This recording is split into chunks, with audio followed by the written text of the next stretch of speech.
Eu mal respirava quando me sentei no último banco. A capela tinha um aroma que me traz tranquilidade, como flores e madeira antiga. Sob as luvas pretas de renda, minhas mãos geladas tremiam um pouco. Fazia anos que eu não usava um vestido, muito menos um tão formal. Mesmo com um grande véu cobrindo a maior parte do meu rosto, mantive a cabeça baixa. Não queria que ninguém soubesse quem eu era. Ainda não. Eu podia ouvir Daniel, meu irmão mais novo, fazendo um elogio fúnebre na frente da plateia. Seu tom era dramático, enérgico e determinado, como se estivesse falando em uma coletiva de imprensa, e não sepultando nosso pai. O tom me pareceu familiar. Quando concluía transações imobiliárias, ele usava o mesmo tom. Ele sempre tivera facilidade em falar com aquele tom. Ele estava afirmando: papai construiu tudo o que temos hoje. Aprendemos força com ele. Aprendemos disciplina com ele. Ele serviu como pilar desta família. Fechei os olhos. Qual família? Qual força? Ele só me deu conselhos sobre como viver quando aqueles que deveriam se importar com você determinam que você não é importante. Eu havia desaparecido anos atrás para eles. Um desaparecimento silencioso. Sem altercações, sem despedidas, apenas silêncio. Eu havia parado de comparecer a refeições em família, festas de aniversário e feriados quando nunca havia um lugar disponível para mim. Eles nunca perguntaram o porquê. Poderiam ter gostado assim. Presumir que eu não existisse poderia tê-los ajudado a se sentirem mais limpos. No entanto, eu nunca realmente desapareci. Não da forma como eles pensavam. Ali estava eu, em silêncio e vestido de preto, assistindo ao último capítulo de um cara que me disse que eu era um erro, olhando-me nos olhos. O espaço estava lotado. As 3 crianças perfeitas, todas vestidas como capas de revista, estavam sentadas na primeira fila com Daniel e sua esposa, Celeste. Entre as fileiras, alguns colegas de trabalho do meu pai concordavam solenemente. Alguns amigos da igreja e antigos vizinhos. Com exceção de mim, ninguém havia mudado muito. De vez em quando, notei alguns rostos conhecidos se virarem e olharem para trás. Não me encolhi. Um estranho foi visto em luto. A filha foi esquecida, e ninguém a viu. Um homem alto, de terno cinza, subiu ao pódio após o encerramento do elogio fúnebre. Eu o reconheci imediatamente, o Sr. Weaver, o advogado patrimonial da nossa família. Antes de ela falecer, ele havia ajudado minha mãe a atualizar seu testamento. Lembrei-me da gentileza dele para com ela.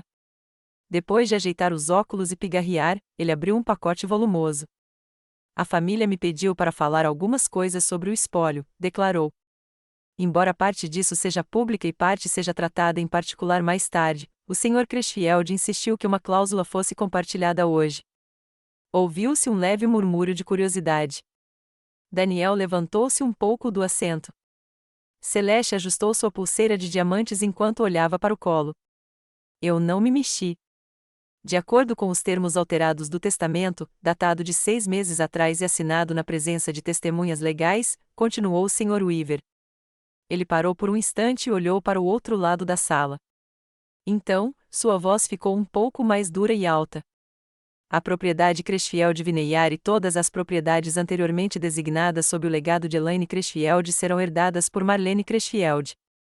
O silêncio foi quebrado por um suspiro alto. Meu nome. Meu nome tinha sido dito por ele. Até as flores pareceram parar de respirar, pois o espaço ficou extremamente silencioso. Uma a uma, as cabeças começaram a se virar lentamente em minha direção, para trás. Eu podia ver rostos se contorcendo de perplexidade através do véu de renda. Alguns franziam a testa e tentavam se lembrar de onde me tinham visto antes, enquanto outros pareciam atonitos. Daniel se virou de repente e fixou o olhar no meu, ou mais especificamente, na silhueta da pessoa inesperada. Ele brevemente pareceu um sujeito que viu um fantasma. Fiquei imóvel. Fiquei em silêncio. Apenas deixei a quietude fazer o que ela costuma fazer de melhor, que é revelar a verdade. Conte-nos de onde você está assistindo na seção de comentários antes de começarmos. Para histórias mais impactantes, lembre-se de curtir, compartilhar e se inscrever. Eu já pertencia àquela casa muito antes dos véus, da quietude e da traição. Nem sempre eu era invisível. Quando eu era mais jovem, acreditava que Nathaniel Cresfield, meu pai, era o homem da lua. Ao contrário de outros pais, ele não era caloroso. Parecia que o sol finalmente havia me alcançado, enquanto ele ouvia. Ele me deixou sentar ao lado dele no escritório enquanto lia o Wall Street Journal, mas não brincava nem contava histórias para dormir. Certa vez, quando eu tinha 7 anos, ele me deu um caderninho e me instruiu a anotar o que eu achava importante. Passar menos tempo com os outros.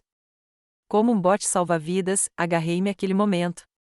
O verdadeiro centro da nossa casa era minha mãe, Elaine.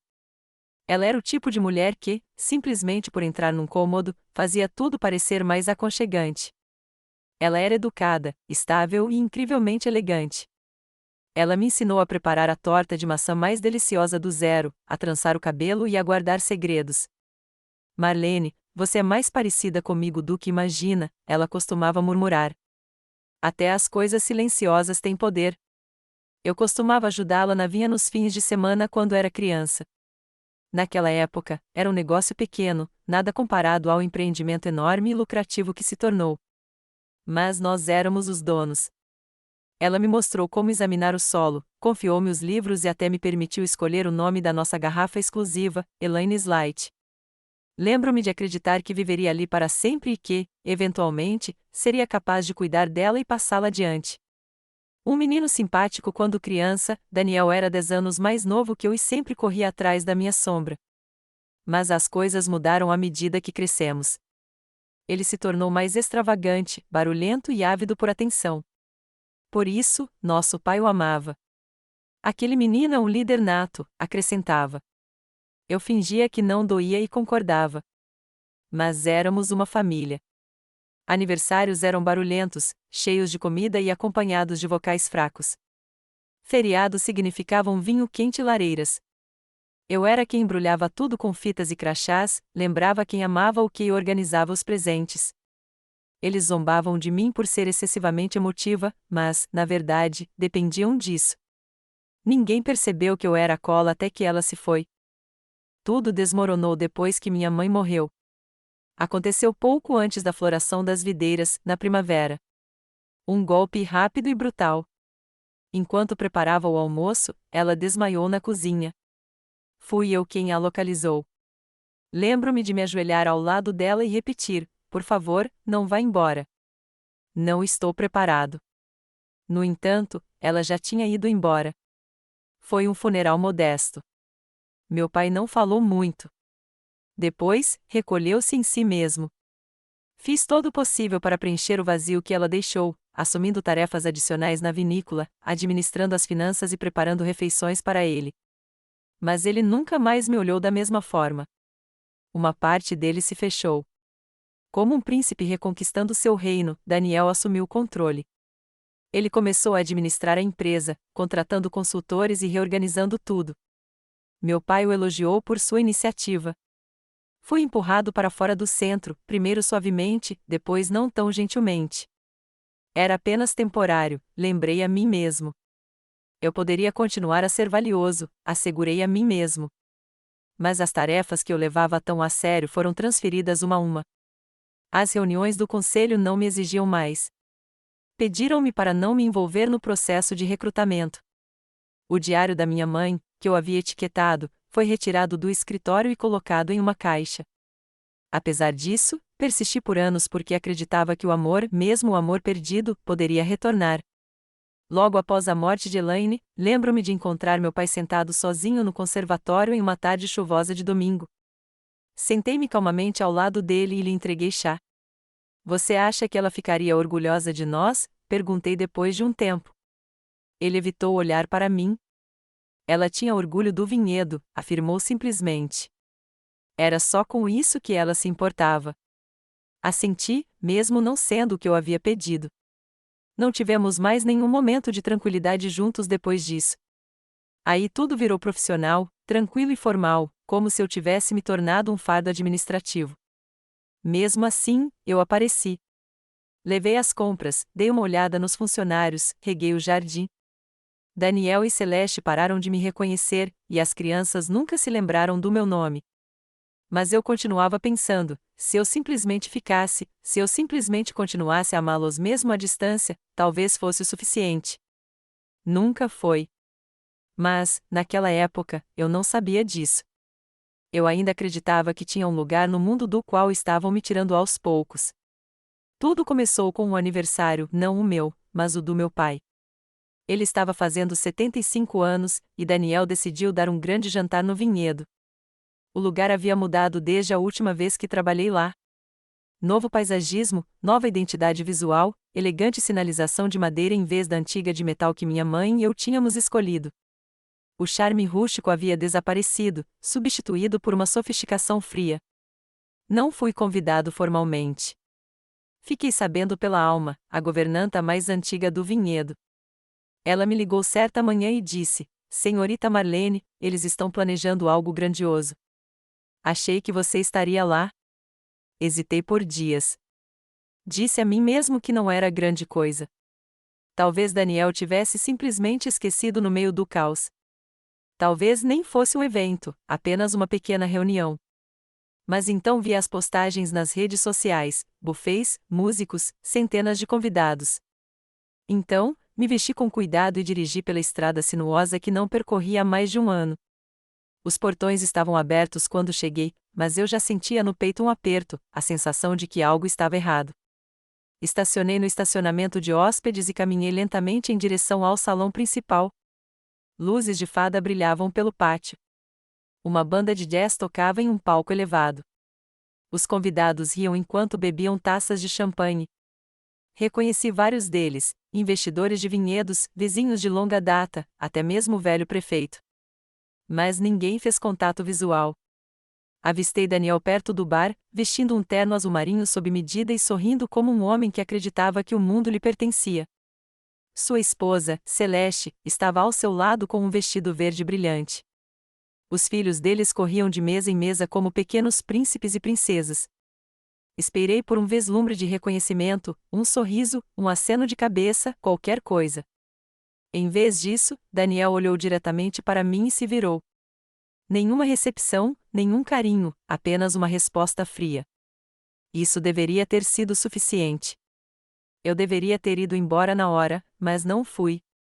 Convenci-me de que ele estava distraído, sobrecarregado.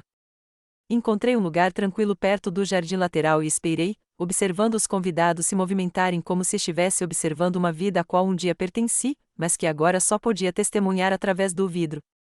Então veio o brinde. Daniel subiu na pequena plataforma que haviam montado ao lado da fonte. Ele segurou uma taça de vinho e a brindou suavemente. A todos, começou ele, obrigado por estarem aqui esta noite. Isto é mais do que um aniversário. Esta é a celebração de um homem que construiu algo extraordinário, que construiu este vinhedo, o legado da nossa família e a fundação para as gerações futuras. Houve aplausos. Meu pai, sentado orgulhosamente à mesa principal, assentiu lentamente. Daniel continuou: meu pai me ensinou tudo o que sei sobre disciplina, lealdade e força.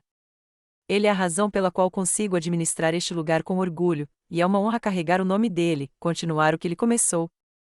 Ele ergueu o copo para Nathaniel Crashfield, o alicerce da nossa família, o homem que moldou tudo o que somos.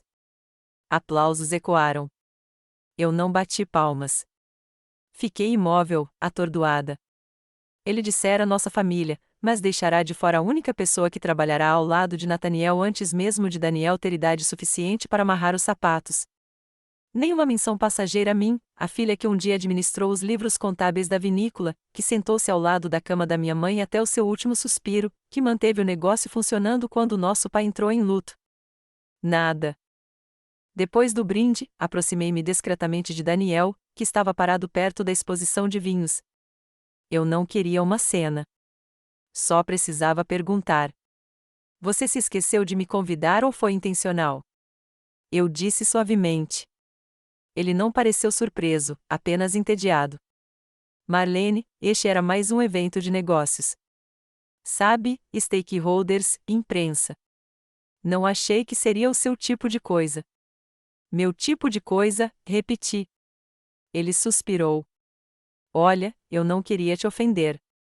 É que o papai tem uma certa imagem que quer manter. Você meio que esteve ausente.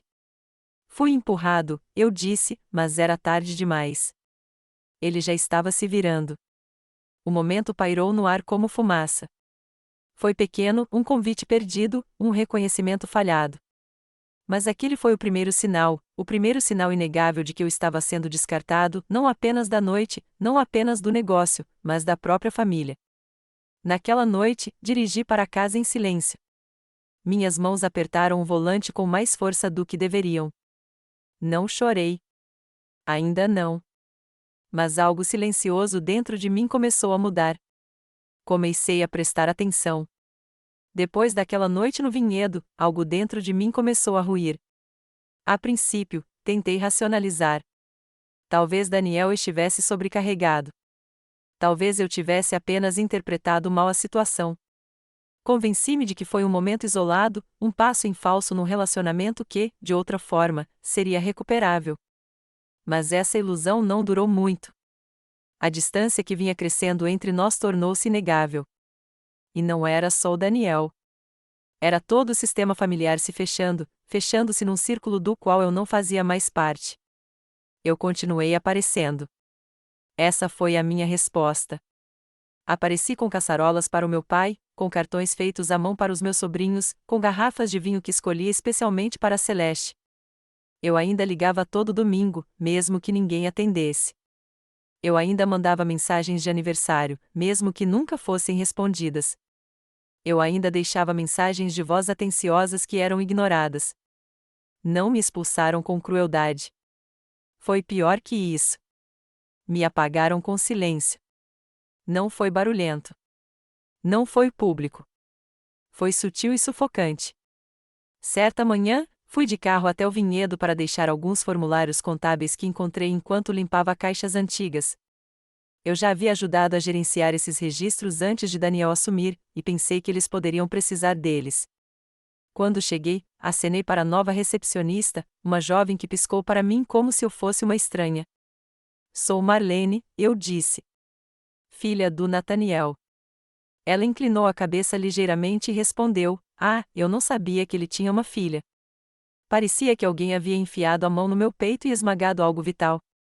Mais tarde naquele dia, perguntei a um dos funcionários de longa data da vinícola, Hector, se meu nome havia sido removido do perfil da empresa ou do arquivo da equipe.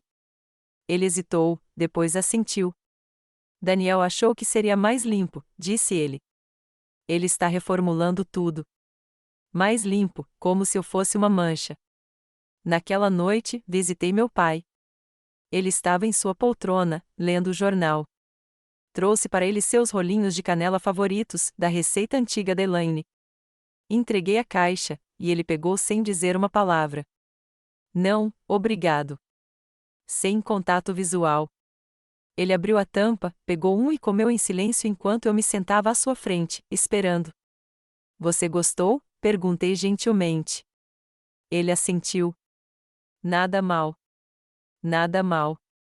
Era a receita dela, a que ela me ensinou quando eu tinha 10 anos, a que eu fazia todo ano no aniversário deles. Ele não perguntou como eu estava.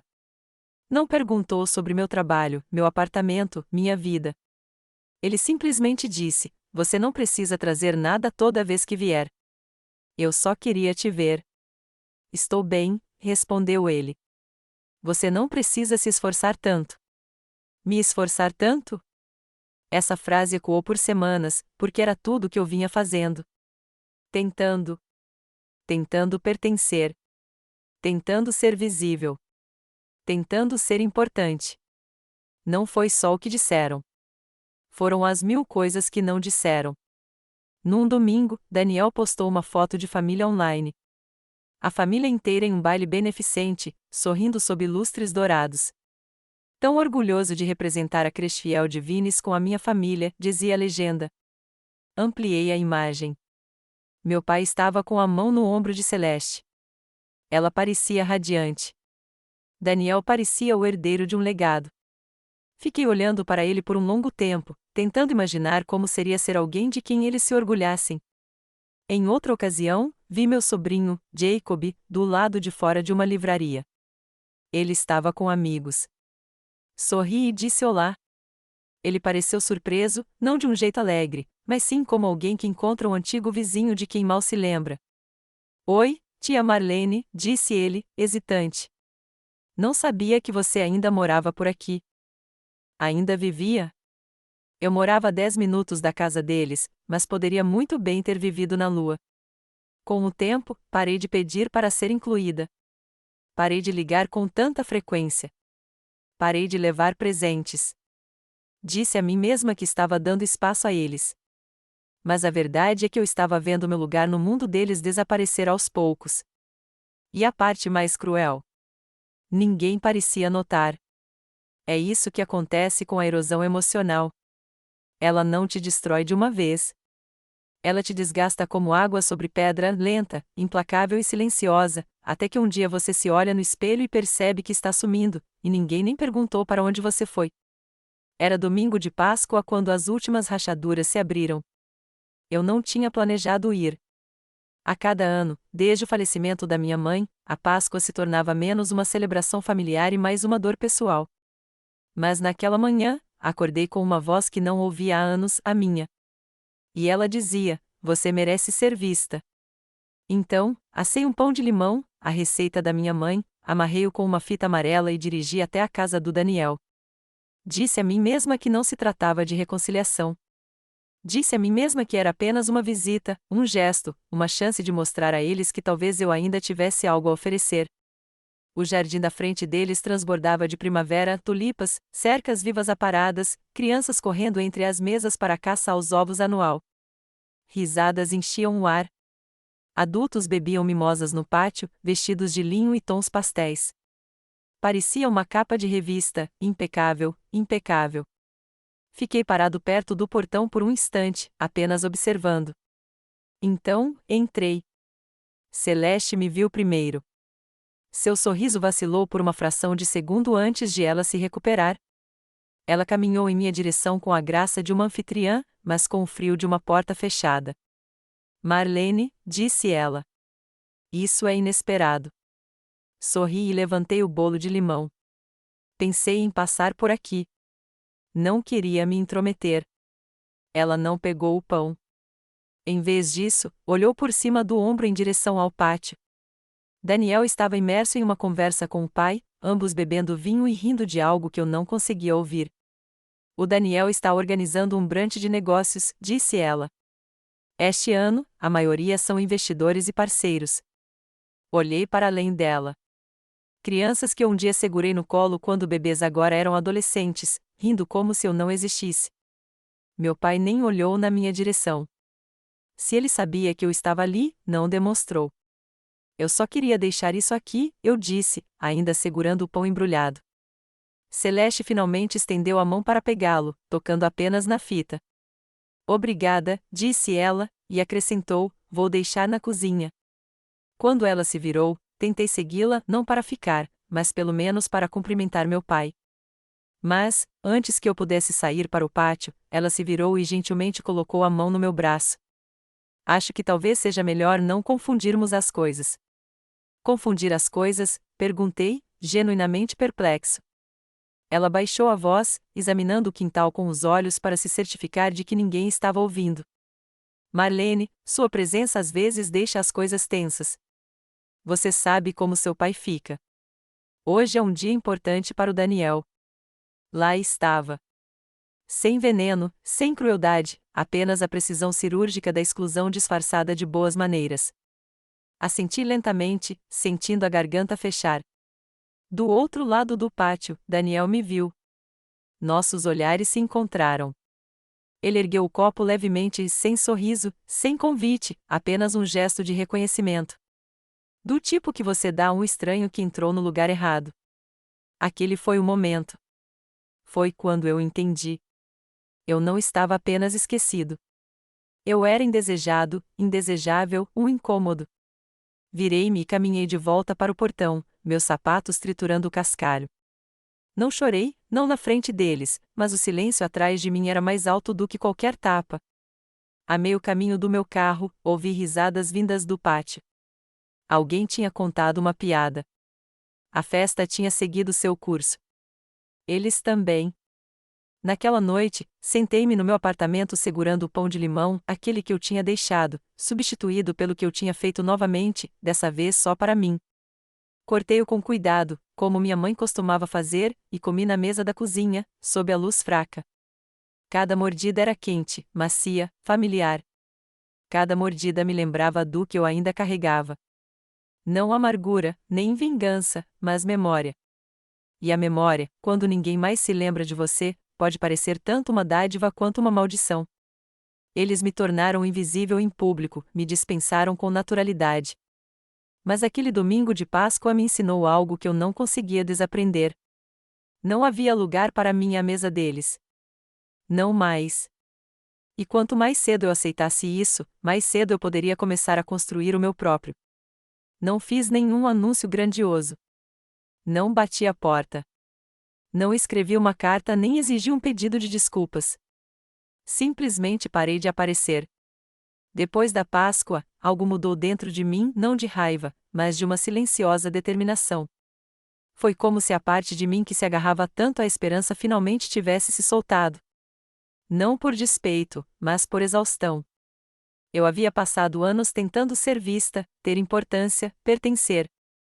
E o custo havia sido uma erosão lenta e invisível da minha dignidade, da minha voz, do meu senso de identidade. Na semana seguinte, empacotei uma pequena caixa com os poucos itens que ainda guardava no vinhedo, uma foto antiga da minha mãe no lagar, um livro de visitas encadernado em couro que eu guardava na sala de degustação e um pequeno saca-rolhas que ela me presenteou anos atrás. Não contei a ninguém que estava chegando. Simplesmente apareci, passei pelo portão dos fundos como costumava fazer e entrei. Ninguém me impediu. Ninguém percebeu. Estava tudo em silêncio na sala da administração. As fotos emolduradas da família de Celeste haviam substituído todos os vestígios das minhas. Até a antiga citação que minha mãe havia extenso acima da porta, esta terra dá quando cuidamos dela, havia sido pintada por cima. Fiquei ali por um instante, deixando o silêncio se instalar. Então, peguei minha caixa e saí por onde vim. Era isso. O último fio cortado.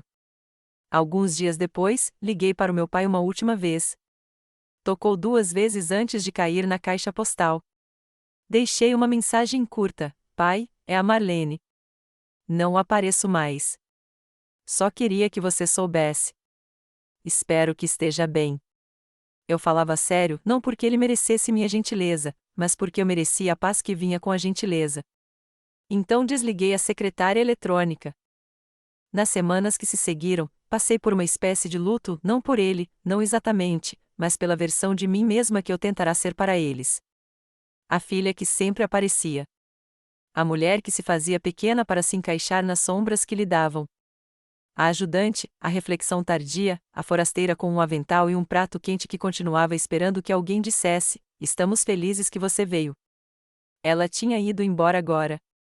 E no lugar dela surgiu alguém diferente, alguém que eu ainda estava conhecendo. Parei de checar as redes sociais. Cancelei a assinatura do boletim informativo da família. Doei as últimas camisas de vinhedo que eu tinha guardado da época em que trabalhávamos juntos na época da colheita.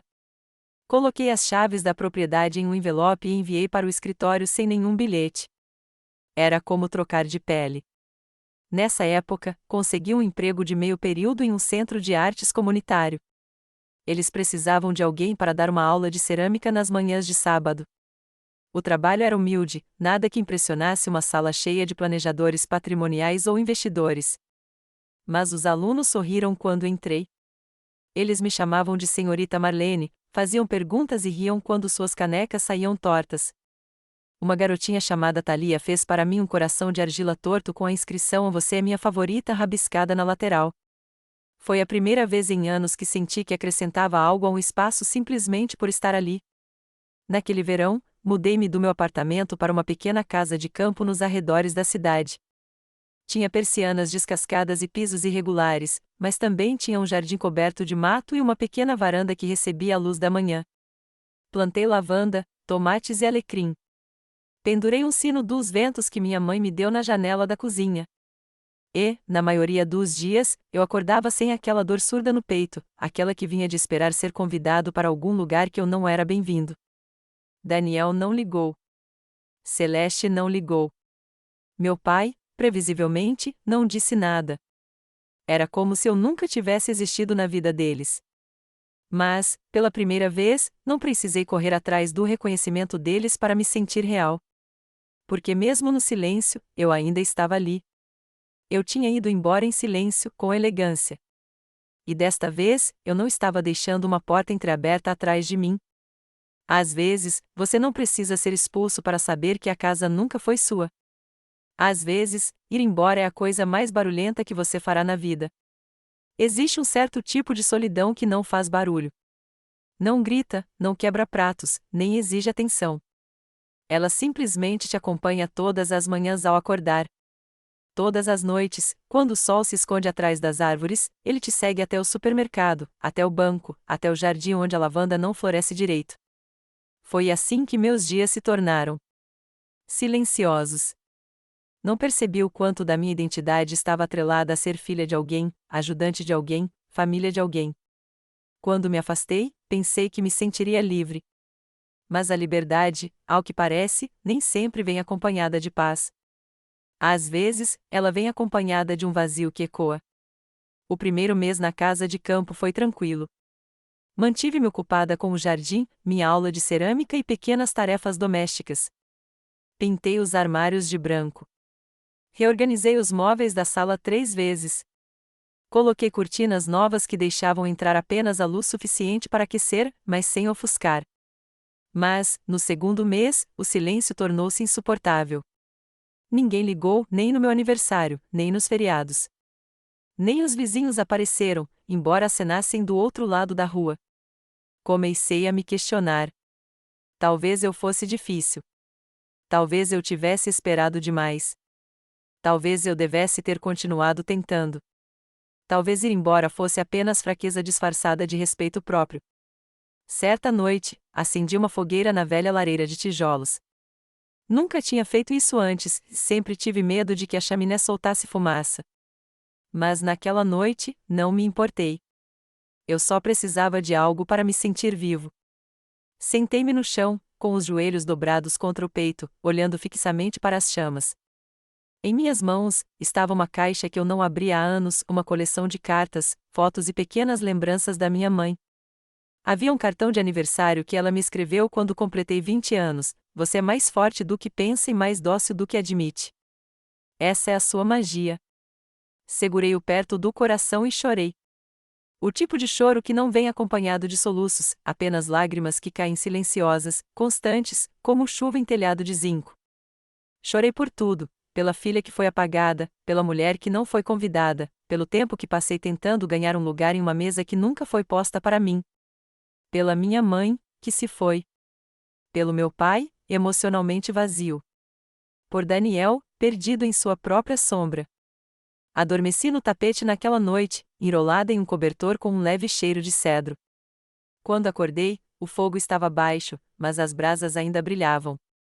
Foi então que percebi que estava no fundo do poço, não por causa do que tinha acontecido, mas porque não tinha mais nada a perder. Há um poder estranho nisso. Quando ninguém espera nada de você, quando ninguém se lembra do seu nome, você é livre para se tornar quem quiser. Mesmo assim, os dias seguintes foram lentos e pesados. Eu me dediquei a tudo: cozinhar, dar aulas, cuidar do jardim, mas parecia que a vida estava acontecendo através de uma janela. Eu estava observando, não vivendo. Lembro-me de uma tarde específica. Chovia, aquela garoa suave que faz o mundo parecer silencioso. Eu estava sentado à mesa da cozinha, olhando para o jardim, me perguntando se era aquilo, se aquele era o resto da minha vida, invisível, sozinho, desaparecendo. Então, um caminhão de entregas parou lá fora. Um pacote marrom simples foi deixado na minha varanda. Sem endereço de retorno, apenas meu nome escrito à mão com elegância. Abri-a com as mãos trêmulas. Dentro, havia uma pequena caixa de madeira envolta em uma fita azul clara. E, sob a tampa, encontrei algo que mudaria tudo. Mas essa descoberta pertence à próxima parte desta história. Porque mesmo na mais profunda e escura quietude, mesmo no fundo do poço, algo pode se agitar. Algo pode mudar. E naquele momento, pouco antes da tempestade passar, você começa a senti-la, a ascensão silenciosa, o começo de algo novo. Virei a caixa de madeira várias vezes antes de abri-la, como se uma parte de mim sentisse que o que havia lá dentro não era apenas um presente. Era uma porta. A tampa rangeu levemente quando a levantei. Dentro, havia 2 itens, uma carta dobrada e amarrada com barbante e uma pequena bolsa de veludo. Peguei a carta primeiro. O papel era grosso, ligeiramente amarelado, a tinta desbotada, mas ainda legível. Meu nome estava escrito no topo com a letra da minha mãe, Marlene. Só isso fez as lágrimas voltarem. Eu não via a letra dela há tanto tempo, mas cada curva e volta me pareciam familiares, como um velho amigo me estendendo a mão do tempo. Desamarrei o barbante e desdobrei a carta lentamente. Minha querida menina, começava, se você está lendo isso, então eu já fui embora. E só esse pensamento parte meu coração. Há coisas que eu deveria ter dito quando estava viva, mas não sabia como. Vi como seu pai te tratou naqueles últimos anos. Vi como Daniel te afastou, aos poucos. E eu vi o quanto você se esforçou para permanecer gentil, para permanecer presente, mesmo quando ninguém lhe dava espaço. Preciso que você saiba, eu sempre te vi. Você nunca foi invisível para mim. Antes de falecer, pedi a Nathaniel que consertasse algo. Ele me prometeu que faria isso. E, apesar de tudo, acredito que fez. Dentro da bolsa, você encontrará a chave do cofre. Não com raiva, mas completamente. No dia seguinte, visitei o Sr. Weaver, nosso antigo advogado de família, o mesmo que havia lido meu nome em voz alta no funeral. Seu escritório não havia mudado muito, a mesma mesa de mogno, as mesmas fotos emolduradas dos netos. Ele olhou para mim quando entrei e me deu um sorriso tenso, mas gentil. Senhorita Crashfield, ele disse, eu estava me perguntando quando teria notícias suas. Entreguei-lhe o pacote. Ele o revisou em silêncio, às vezes concordando com a cabeça, às vezes franzindo a testa. Quando terminou, olhou para cima e disse, isso muda tudo. Assenti uma vez. Não estou aqui para lutar, Daniel, mas não serei apagado. Você não vai, respondeu ele. Conversamos por quase 1 hora. Ele descreveu os passos, a análise do espólio, o processo de arquivamento, a documentação a ser enviada a Daniel e ao conselho. Cada parte de mim permaneceu calma. Minhas mãos não tremeram. Minha voz não vacilou porque eu sabia. Eu sabia que não estava pedindo nada que não tivesse merecido. Quando saí do consultório dele, não saí de lá a mesma mulher que entrou. Algo havia despertado em mim, uma chama silenciosa, uma firmeza, uma compreensão de que eu não precisava mais me encolher para deixar os outros confortáveis. Naquela noite, fui para casa e preparei o jantar, nada de especial, legumes assados, pão crocante, uma pequena taça de vinho tinto. Acendi uma única vela e sentei-me à mesa, deixando a chama bruxuleante combinar com o calor que sentia por dentro. Peguei meu antigo diário de vinhedos, aquele que eu havia guardado por anos, com páginas cheias de tabelas de uvas, notas sobre o solo, esboços de rótulos e a letra da minha mãe nas margens. Abri na última página em branco e escrevi: isto não é um retorno. Isto é um começo. A dor não havia desaparecido. A perda não havia sido desfeita. Mas agora não era mais o fim da minha história. Era o ponto de virada. Eu havia passado tanto tempo tentando ser aceita por eles, por pessoas que só viam o que me faltava. Agora eu estava escolhendo me aceitar plenamente, sem pedir desculpas, sem esperar que ninguém me alcançasse. Assim que os documentos chegaram às mãos do Sr. Weaver, o trabalho de verdade começou discretamente. Nada de grandes declarações, nada de mensagens para grupos familiares, nada de confrontos dramáticos porta a porta, apenas uma mulher de quase 60 anos construindo uma nova base a partir das cinzas de seu apagamento. Comecei revisitando o vinhedo à distância, não fisicamente, ainda não, mas por meio de registros em papel solicitei registros sob meus direitos legais como acionista. O Sr. Weaver fez os pedidos formais em meu nome. Nada alarmante, nada que pudesse levantar suspeitas, apenas o lento desvendar de uma verdade que estava enterrada há anos. A cada semana, mais registros chegavam, demonstrações de lucros e perdas, atas de reuniões do conselho, distribuições para acionistas. E a cada documento, uma imagem mais clara se formava. Daniel não apenas me removeu, ele reescreveu a história, rebatizou o vinhedo como um legado de pai para filho, dissolveu todos os vestígios da influência da minha mãe nos materiais de marketing e até mesmo eliminou completamente o nosso vinho original, Elaine's Light, do catálogo. Tinha sido substituído por um cabernet ousado chamado de Nash. Adequado. Mesmo assim, não disse nada. Em vez disso, construí.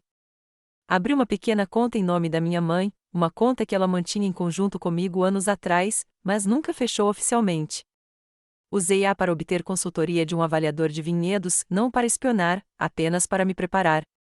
Fiz uma lista dos funcionários que trabalharam comigo durante os primeiros anos, Hector, Alma, Gavin e até mesmo um dos antigos motoristas que costumavam trazer barris da fábrica de engarrafamento.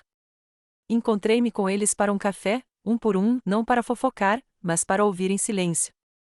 Hector me contou como a cultura de trabalho havia mudado, como os bônus foram cortados, como os funcionários se sentiam descartáveis agora, como a terra não parecia mais ser amada, apenas aproveitada.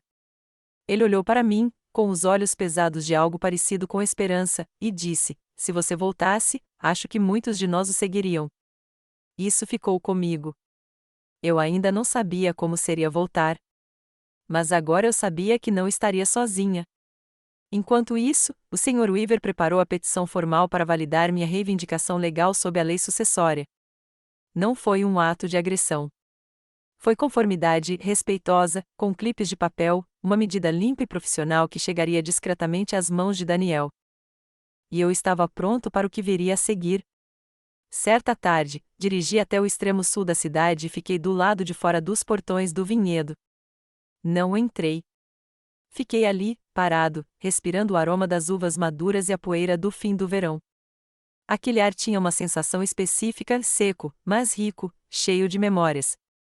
Era o mesmo lugar onde minha mãe e eu podávamos as videiras lado a lado, as mesmas colinas em que eu corria descalça quando era menina, o mesmo solo em que eu acreditava que guardaria meu futuro. Agora, eu voltaria a isso nos meus termos. Fiz uma lista no meu caderno: restaurar a Elaine's Light, estabelecer o modelo de participação nos lucros para os funcionários, converter o antigo galpão de armazenamento em uma sala de degustação e galeria públicas, organizar dias de colheita comunitários como costumávamos fazer. Não se tratava de retomar o poder por vingança. Tratava-se de reconstruir a alma de um lugar que a havia perdido. Não contei a ninguém da minha família, nem ao Daniel, nem a Celeste, nem mesmo aos velhos amigos do meu pai. Mas a notícia começou a se espalhar, literalmente. A equipe notou o nome do Sr. Weaver nos memorandos. Daniel recebeu um envelope certificado. O conselho recebeu cópias da documentação revisada. Os sussurros começaram.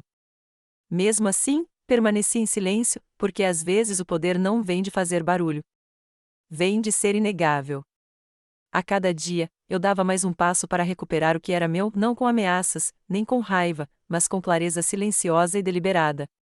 À noite, acendi velas e reli a carta da minha mãe: recupere o que é seu, mas faça do seu jeito, discretamente, com elegância. Era isso que eu estava fazendo. E pela primeira vez em anos, eu não estava tentando ser a filha de outra pessoa, a irmã de alguém, a parente esquecida de alguém. Eu era Marlene Crashfield, e estava voltando para casa. Tudo começou com silêncio, não o meu desta vez, o deles. Depois que o Sr. Weaver enviou a documentação formal para Daniel e o conselho da vinícola, esperei. Nenhuma resposta veio por 5 dias, depois 10, depois 2 semanas inteiras, e ainda nada. Mas por trás daquele silêncio, as coisas estavam começando a andar. No começo, foi pequeno. Hector me mandou uma única mensagem: ele sabe. Então Alma ligou. Sua voz carregava uma estranha excitação. Soube por alguém do conselho, disse ela cautelosamente. Seu nome foi mencionado. Não de passagem, mas em uma reunião. Pedi que ela não dissesse mais nada. Eu não queria que ela se envolvesse. Ainda não. Não até que chegasse a hora. Naquele fim de semana, fui a uma feira de produtores locais, não para comprar produtos, mas para visitar uma amiga da minha mãe, Ruti, que vendia sabonetes artesanais. Ela me abraçou forte e disse: querida, vi o Daniel na reunião do conselho na semana passada. Parecia que alguém o havia deixado completamente desanimado. Não me vangloriei. Não sorri, mas por dentro eu sentia. O equilíbrio estava mudando não pela força, mas pela verdade. A verdade, aprendi, tem sua própria gravidade. Na terceira semana, recebi uma ligação da contadora sênior do vinhedo, Lídia, uma mulher que eu mal conhecia, mas que me lembrava de ter visto uma vez em uma festa de fim de ano anos atrás. Seu tom era seco, mas curioso. Só queria confirmar uma coisa, disse ela. Há uma revisão na estrutura de propriedade que me pediram para revisar. Ela lista você como acionista majoritário do espólio. Isso está correto? É mesmo, eu disse. Obrigada. Era tudo o que eu precisava. Ela desligou. Foi assim que eu soube que Daniel não estava mais no controle da narrativa. Ele estava reagindo agora, e eu não. Foi uma das posições mais poderosas que já ocupei, não porque eu estivesse exercendo autoridade, mas porque eu não precisava mais de aprovação para seguir em frente. Eu estava farta de pedir permissão para existir. Logo depois, o Sr. Weaver me informou que Daniel finalmente havia respondido, não com um telefonema, nem mesmo com uma nota pessoal, apenas uma breve resposta jurídica por meio de seu advogado, solicitando um esclarecimento de intenções e sugerindo uma resolução amigável antes de envolver outras partes. Tradução: ele estava nervoso. Tinha razão, pois a documentação era impecável. O codicilo era válido. O depoimento em vídeo do meu pai, somado às diretivas assinadas pela minha mãe, não deixou dúvidas. Mesmo assim, eu não pretendia destruir a vida do Daniel. Eu só queria meu assento no encosto, meu nome de volta, o legado da minha mãe restaurado. Pedi ao Sr. Weaver que propusesse uma reunião, um encontro tranquilo e privado. Sem drama, sem membros do conselho, sem imprensa, apenas eu, Daniel e o advogado. Ele concordou. Enviamos o convite. E então eu esperei. Mas não esperei como costumava fazer, com ansiedade, com medo, com o coração apertado de esperança. Esperei em paz. Porque eu já tinha feito a coisa mais importante, tinha voltado a mim mesma. Certa noite, cerca de uma semana antes da reunião, recebi uma carta pelo correio. Sem envelope, apenas um pedaço de papel dobrado, que caiu na minha caixa de correio. Lá dentro, na letra de Daniel, havia 5 palavras: o que você realmente quer? Sem cumprimento, sem pedido de desculpas, só isso. Não respondi porque o que eu queria não podia ser explicado em um bilhete. Eu queria restauração, não retaliação. Eu queria reconhecimento, não atenção. Eu queria o que sempre foi meu, não apenas a terra, mas a dignidade de estar na luz sem ter que implorar por ela. Naquele domingo, voltei novamente ao extremo sul do vinhedo. Desta vez, levei luvas de jardinagem e uma única planta em vaso, verbena selvagem, do tipo que minha mãe adorava. Ajoelhei-me perto da cerca e cavei a terra seca. Minhas mãos se moviam com cuidado, firmeza e determinação. Enquanto colocava as raízes no chão, sussurrei: para você, mãe, e para mim também. Porque o poder já havia mudado, não nos tribunais ou nas salas de reunião, mas nas escolhas silenciosas que eu estava fazendo, na mulher que eu havia me tornado e na verdade que não podia mais ser ignorada. O dia da reunião chegou com um silêncio assustador. Acordei antes do nascer do sol, fiz café, alimentei o gato da vizinha, que tinha feito da minha varanda o seu segundo lar. Sentei-me perto da janela e observei a luz dourada se estender pelo meu jardim, com a verbena selvagem agora florescendo perto da cerca. Minha mãe teria gostado disso. Era silencioso, mas não vazio. Parecia presença, como memórias ao meu lado. Eu me vestia com simplicidade, calça preta, blusa creme, o pingente de prata da minha mãe na clavícula. Nada muito chamativo, nada muito suave, apenas sólido, inabalável. O Sr. Weaver havia combinado que a reunião acontecesse em um local neutro, a sala de conferências privada em seu escritório no centro da cidade, não no vinhedo, não na propriedade Crashfield, um lugar livre de fantasmas e legados. Quando cheguei, Daniel já estava lá. Ele se levantou quando entrei, como tinha sido treinado para fazer, educado, performático, mas rígido.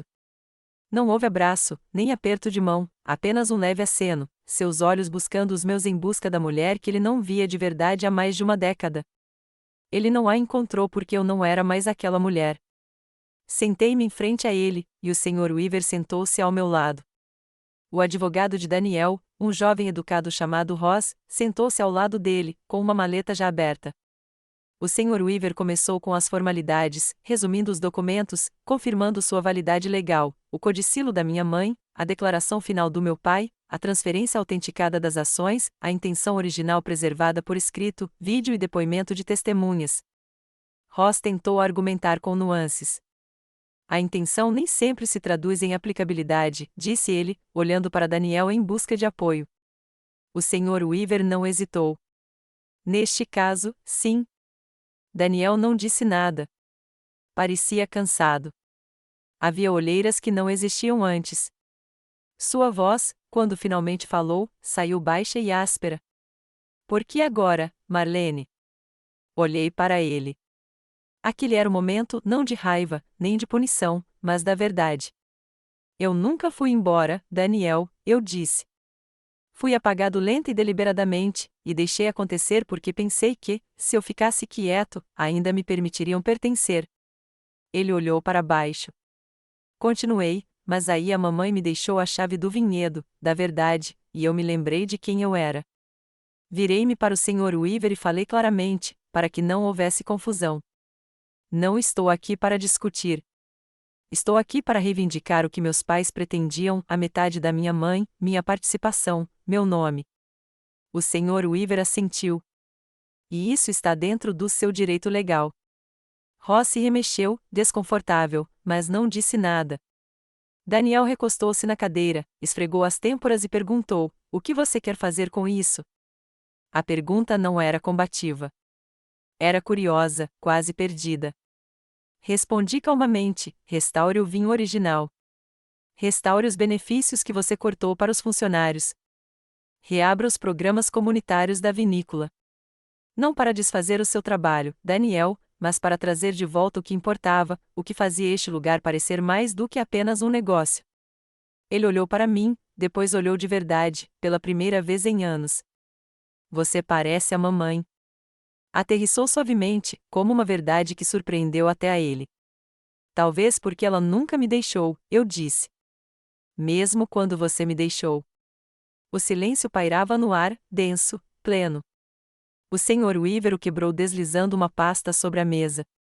Só precisamos de uma assinatura para seguirmos em frente. Seu nome permanece. O nome de Marlene foi restaurado. Meio a meio, conforme a intenção original. Daniel encarou a pasta. Não estendeu a mão para pegá-la. Ainda não. Mas também não a empurrou. Em vez disso, disse: você me odeia? Pesquei. Não, respondi. Mas parei de precisar que você me visse. Essa era a diferença, não era amargura, não era vingança, apenas o fim da espera. Ele não falou mais nada. Não se desculpou. Mas depois de uma longa pausa, ele pegou a caneta, assinou o papel e o passou para mim. E assim, de repente, depois de anos de silêncio, vergonha e pequenas traições, eu estava escrito de volta não como uma nota de rodapé, mas como um igual. Levantei-me, juntei minhas coisas e olhei para ele uma última vez. Te vejo no vinhedo, eu disse. Então saí daquela sala sem mais nada a provar. Porque a verdade não precisa gritar, ela só precisa se impor. A papelada estava pronta. Meu nome estava de volta no título. Legalmente, o vinhedo agora era de propriedade compartilhada, como deveria ter sido desde o início. Mas algo dentro de mim ainda parecia inacabado. Não se tratava de controle. Eu não queria que Daniel sofresse. Eu nem queria que ele fosse embora. Eu só queria que um último fio fosse atado, uma verdade trazida à tona, algo que não havia sido abordado em todas as reuniões, em todos os processos judiciais, ou mesmo naquele confronto calmo à mesa do Sr. Weaver. Tinha a ver com a minha mãe. Uma semana após a finalização do acordo, recebi um telefonema de Alma, a governanta de longa data que trabalhava na propriedade há décadas. Sua voz era hesitante. Tem uma coisa que você deveria ver, disse ela. Algo que sua mãe deixou para trás. Eu não sabia se deveria mencionar isso, mas agora, bem, chegou a hora. Dirigi até a propriedade naquela tarde, desta vez, não como hóspede ou forasteiro. Desta vez, entrei com as chaves na mão. À primeira vista, tudo parecia igual: a longa entrada de cascalho, as sebes aparadas, o aroma familiar do carvalho aquecido pelo sol no ar. Mas eu não era o mesmo. Eu caminhava com um propósito.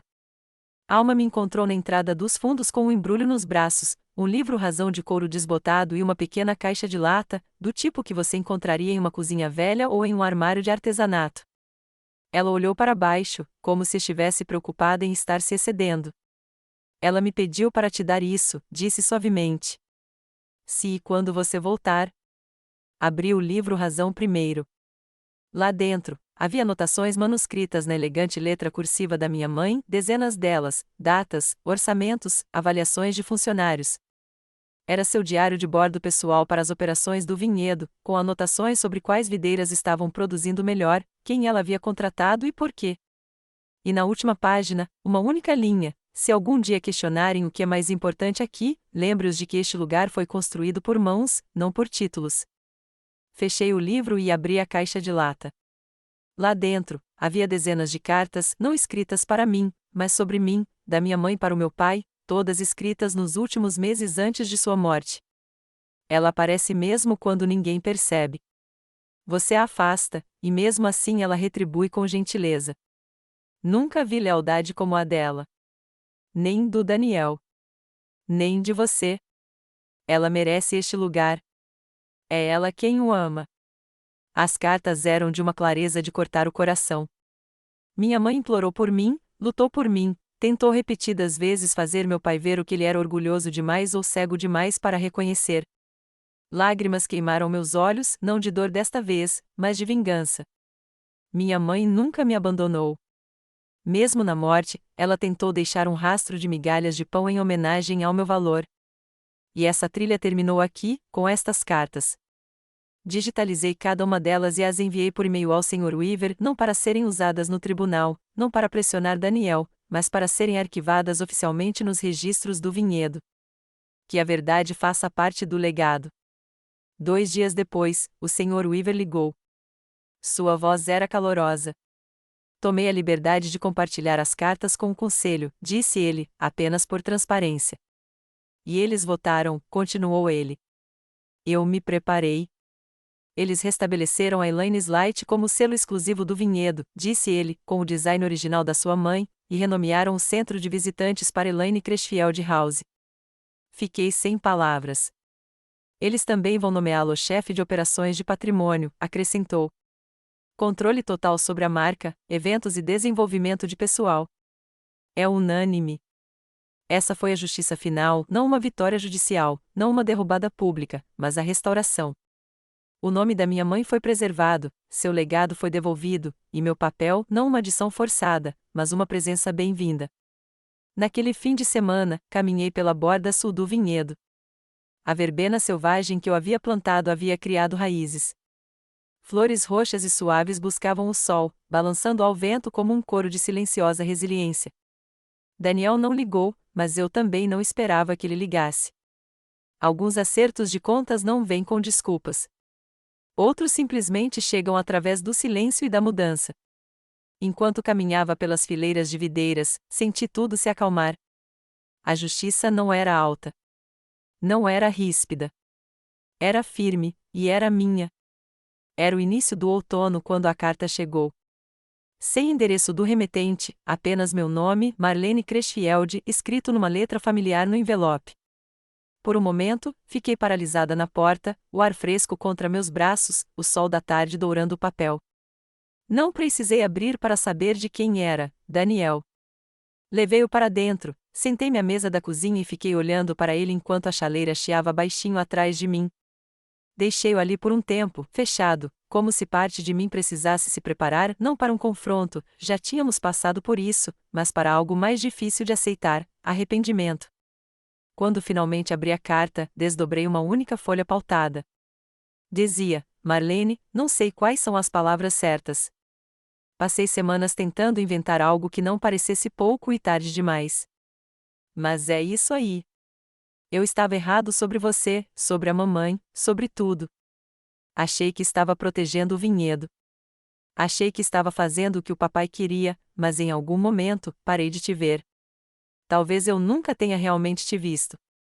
Sei que não precisa que eu diga isso, mas vou dizer mesmo assim, me desculpe. Se estiver aberto, eu gostaria de passear pela propriedade com você um dia. Só nós dois. Sem advogados, sem interesses, só irmãos. Se não, eu entendo. Daniel. Reli-o 3 vezes e, em seguida, coloquei-o delicadamente ao lado da minha xícara de chá. Não me despertou raiva nem sequer um sentimento de vingança. Em vez disso, preencheu-me com algo mais silencioso, algo que eu não conseguia nomear. Não o perdão, ainda não. Mas talvez uma porta rangendo ao se abrir. Uma semana se passou antes que eu respondesse. Não falei muito, Daniel, recebi sua carta. Agradeço. Vou caminhar pelos Campos Sul neste sábado às 4. Se quiser se juntar a mim, fique à vontade. Se não, tudo bem também. Marlene. Eu não esperava que ele viesse, mas ele veio. Às 3h58, vi seu carro estacionar perto da divisa da propriedade. Ele estava sozinho, vestido com simplicidade, sem terno, sem sapatos engraxados, apenas jeans e um blusão. Ele parecia mais velho do que eu me lembrava, o tipo de velho que não vem da idade, mas da humildade. Ele não disse nada a princípio, apenas começou a caminhar ao meu lado enquanto eu caminhava entre as fileiras de videiras. As folhas começaram a ficar vermelhas e ambaradas, e o cheiro da terra e do verão que se esvaía pairava no ar. Caminhamos um pouco em silêncio. Então ele perguntou: "Você se lembra quando a mamãe costumava nos trazer aqui depois da escola?" Assenti. Ela nos dava aquela cestinha de vime e nos dizia para encontrarmos a uva mais digna. Ele riu baixinho. A gente nem sabia o que aquilo significava. Ela só queria nos manter ocupados enquanto trabalhava, eu disse, mas parecia mágica naquela época. Ele parou de andar, olhou para as colinas e se virou para mim. Achei que este lugar precisava que eu fosse duro, como o papai. Era isso que eu admirava nele, como ele era decidido. Mas agora vejo que não foi isso que tornou o vinhedo especial. Não o interrompi. Nunca pensei que diria isso, continuou ele, mas você sempre foi quem entendeu tudo: a terra, o ritmo, as pessoas. Mamãe também.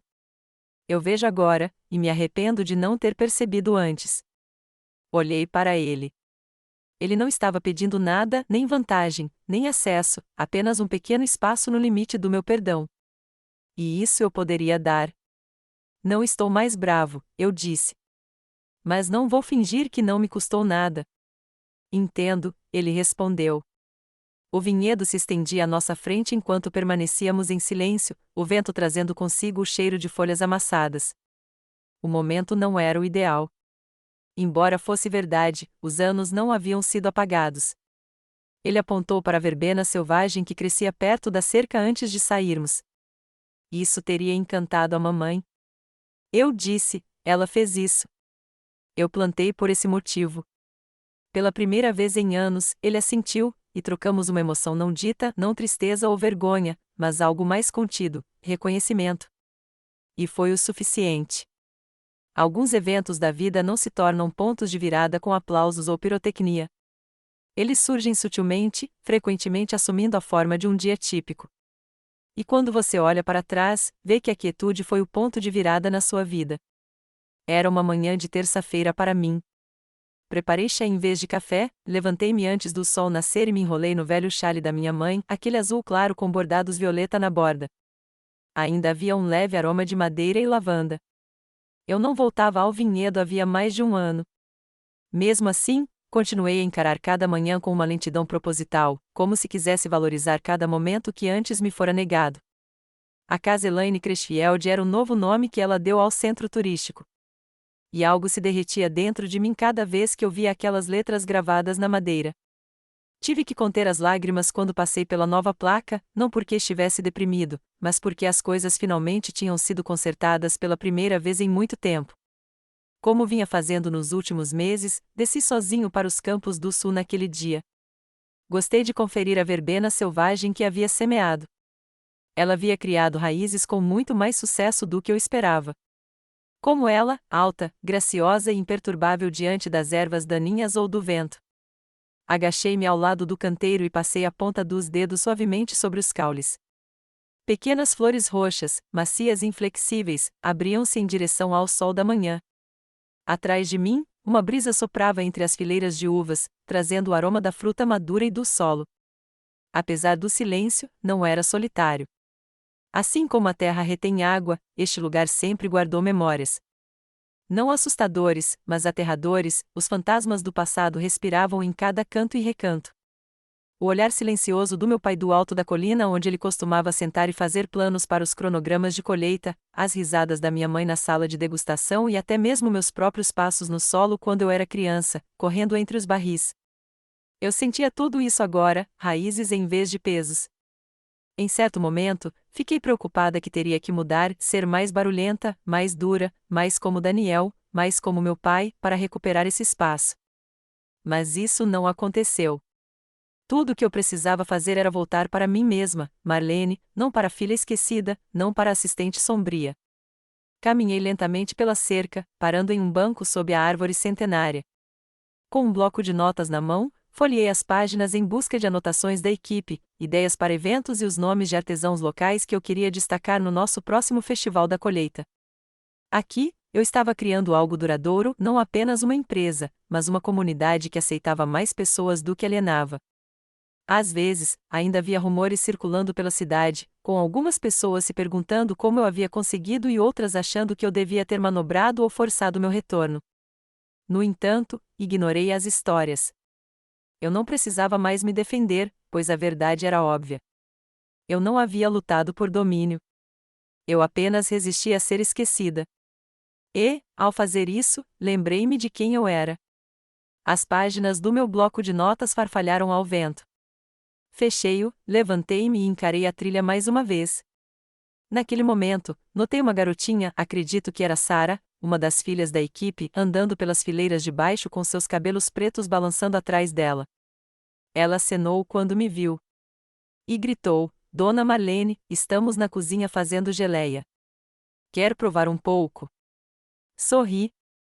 Chego aí já. O vinhedo, dourado sob o sol da manhã, estendia-se ao meu lado enquanto eu caminhava em direção à casa. Não era mais um lugar de exílio ou sinal de perda. Era meu novamente, não no sentido de posse, mas no sentido de estar lá, ter um propósito e ter a força silenciosa para ficar onde eu havia desaparecido e saber que nunca mais estaria perdido. Parei na entrada e olhei para trás, para as flores, para o banco e para o plátano. Disse em voz alta: Estamos bem agora, mãe. Entrei depois disso.